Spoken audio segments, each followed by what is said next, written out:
শোন, দ্বিতীয়বার যেন ভুল না করিস, সেই জন্য আমি দ্বিতীয়বার সুযোগ দিই না।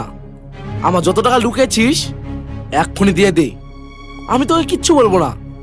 আর তোকে ম্যানেজারের পদ থেকে বাদ দিলাম।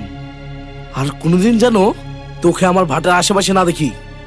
ভাই, আমাকে আর একটা সুযোগ দাও প্লিজ ভাই।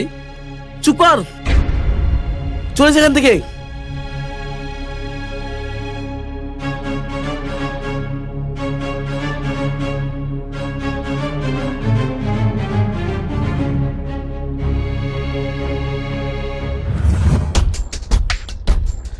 ও বুঝেছি। শোন, আমি যদি আব্বুকে বলি তুই আমার রাস্তায় গিয়ে আমার সঙ্গে দুর্ব্যবহার করেছিস, তোর অবস্থা খারাপ হয়ে যাবে, বুঝেছিস? ও তাই নাকি সোনা? ডাকো তোমার বাপকে।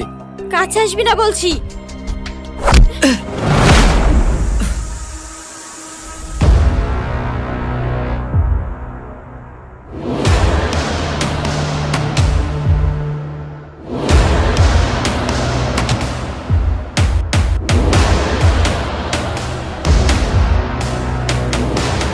ওই কেবে তুই? যে রাস্তায় মেয়েদেরকে একা পেয়ে বিরক্ত করে সে হচ্ছে ভক্ষক, আর যে নিজের জীবন বাজি রেখে একটা মেয়ের ইজ্জত বাঁচায় সে হচ্ছে রক্ষক। আমি রক্ষক। ভালোই ভালোই কেটে পড়, না হলে আগে তোকে দেখবো তারপরে ওকে। এখন আমারও অত সময় নেই, ফেসবুক আইডি দিয়ে দিচ্ছি, বাড়িতে ভালো করে দেখে নিস। ওই মার ওকে, মেরে এখানে পুঁতে দে।